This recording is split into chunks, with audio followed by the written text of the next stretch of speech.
दाइ सिम हरायो, कोड कसरी दिने, नम्बर छ, पासवर्ड छ भनेर शिव थारोजीले कमेन्ट गरिराख्नु भएको रहेछ।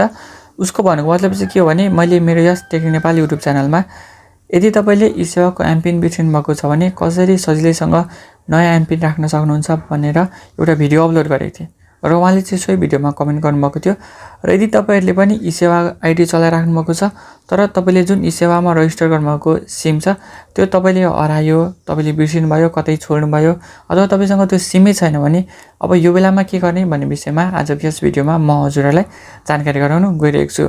यदि तपाईँले भिडियो अन्तिमसम्म नहेरी बिचबिचमा स्किप गर्नुभयो भने तपाईँले यो बारेमा जानकारी पाउन सक्नुहुन्न र अन्य भिडियो हेर्नुभयो भने तपाईँलाई मैले जस्तो क्लियर कसैले पनि बुझाएको तपाईँ भिडियो भेट्न सक्नुहुन्न।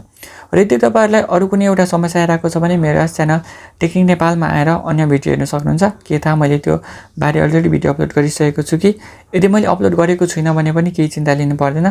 फेसबुक इन्स्टाग्राममा टेक्निक नेपाल सर्च गर्नुभयो भने तपाईँले त्यहाँनिर मलाई भेट्न सक्नुहुन्छ अथवा मेरो यस च्यानलमा रहेको कुनै एउटा भिडियोमा आएर कमेन्ट गर्न सक्नुहुन्छ, म हजुरहरूको रिप्लाई दिनेछु। ल त भिडियो सुरु गरौँ। अब तपाईँले सुरुमा के गर्नुपर्छ भने सुरुमा चाहिँ तपाईँले eSewa आइडी खोल्नुपर्ने हुन्छ। यहाँ तपाईँ देख्न सक्नुहुन्छ यहाँ चाहिँ मैले मेरो eSewa आइडी लगइन गरिसकेको छु। तपाईँ पनि अब आफ्नो eSewa आइडी लगइन गर्नु। अब eSewa आइडी लगइन गरिसकेपछि तपाईँ माथि आफ्नो प्रोफाइल आइकन देख्न सक्नुहुन्छ, त्यहाँ क्लिक गरिदिनु होला। यहाँ हेर्नु, यहाँ चाहिँ तपाईँलाई मेरो eSewa नम्बर देखाइरहेको होला।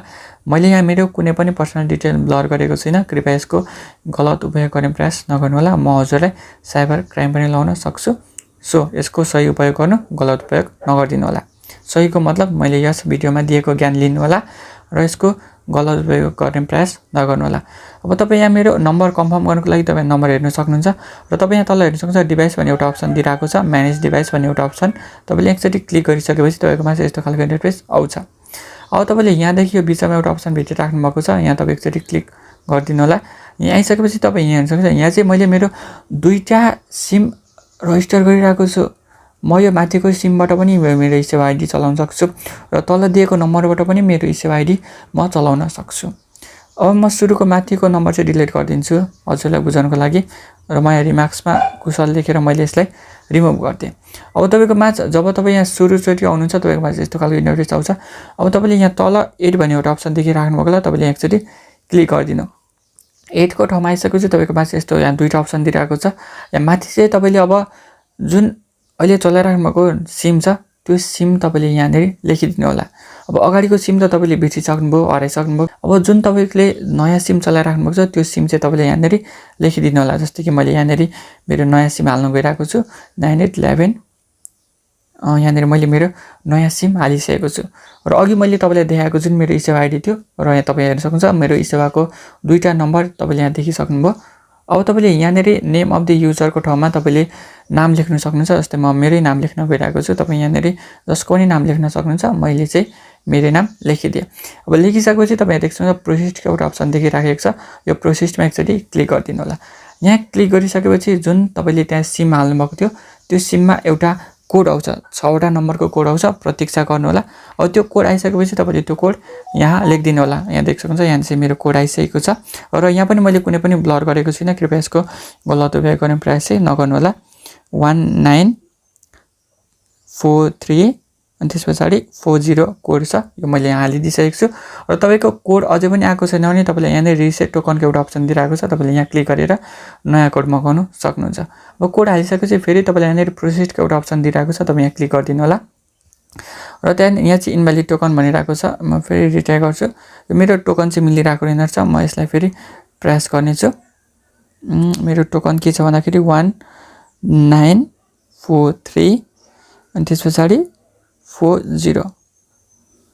यहाँ देख्न सक्नुहुन्छ। अब तपाईँले त्यहाँनिर प्रोसेसमा क्लिक गरिसकेपछि तपाईँले नयाँ MPIN लगाउन भन्छ। अब यहाँनिर तपाईँले नयाँ MPIN लगाइदिनु होला। जस्तै कि म हजुरलाई यहाँ पनि ब्लर गरिदिनु है, 1 2 3 4 म तपाईँलाई देखाइ पनि दिन्छु 1 2 3 4। अब तपाईँले यहाँ नयाँ MPIN लगाइसकेपछि तल पनि त्यही नयाँ MPIN लगाइदिनु होला, 1 2 3 4 मैले यहाँनिर लगाइदिएँ। अब लगाइदिइसकेपछि डोनको अप्सन छ, म डोनमा क्लिक गर्छु, हजुर पनि डोनमा क्लिक गरिदिनु होला। अब तपाईँ देख्नुहुन्छ यहाँ चाहिँ मैले secondary user password successfully created ready to login भन्ने एउटा अप्सन दिइरहेको छ, यहाँ ओके गरिदिनु होला। यहाँ देख्नुहुन्छ यहाँ चाहिँ फेरि मेरो अघिकै नम्बर आइसकेको छ। अब म हजुरलाई यहाँनिर कन्फर्म गर्नको लागि जस्तै यहाँ हेर्नु है, म मेरो यो जुन eSewa आइडी छ यसलाई लग आउट गरिदिन्छु र तपाईँ देख्छ यो चाहिँ मेरो लग आउट भइसकेको छ। अब म यहाँनिर मैले भर्खरै हालेको जुन नम्बर छ 9811 368488। अब यहाँनिर एमपिन मैले के लगाएको थिएँ 1234E। मैले कुनै पनि ब्लर गरेको छुइनँ, यसको गलत उपयोग गर्ने प्रयास नगर्नु होला। म फेरि पनि भन्दैछु। अब म लगइनमा क्लिक गर्छु। यहाँ हेर्नु है, लगइनमा क्लिक गर्दाखेरि मेरो लगइन सक्सेसफुली भइसकेको छ। यहाँ फिङ्गरप्रिन्ट इनेबल गर्नु भनिरहेको छ। म सिम्पल यसलाई फिङ्गरप्रिन्टमा इनेबल गरिदिन्छु। डाउन गरिदिएँ। अब यहाँ हेर्नु है, अहिलेकै eSewa आइडी खोलिएको छ, तर यहाँ चाहिँ मेरो नम्बर चेन्ज भएर आइसकेको छ। अब तपाईँ रिवार्ड पोइन्ट पनि अहिलेकै हेर्न सक्नुहुन्छ। अब हेर्नु है, यहाँनिर कुशल लिम्बू भनेर आइसकेको छ, भेरिफाई पनि भइसकेको छ। कुशल लिम्बूमा अघि के थियो भने यहाँ तपाईँलाई म देखाइदिन्छु।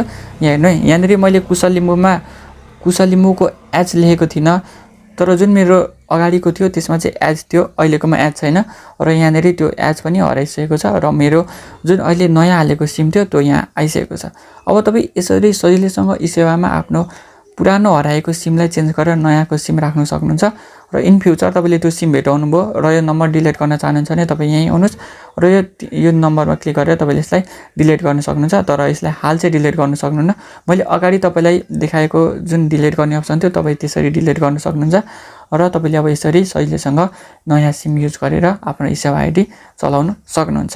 भिडियो के कस्तो लाग्यो कमेन्ट बक्समा भन्नु चाहिँ नबिर्सिनु होला। अनि हजुरहरू हामीलाई फाइनेन्सियली सपोर्ट गर्न चाहनुहुन्छ भने मेरो eSewa आइडी तपाईँ अगाडि दिएको नम्बर जुन 11041460 थियो, यो eSewa आइडीमा तपाईँहरू फाइनेन्सियली सपोर्ट गर्न चाहनुहुन्छ भने केही रकम सेन्ड गर्न सक्नुहुन्छ।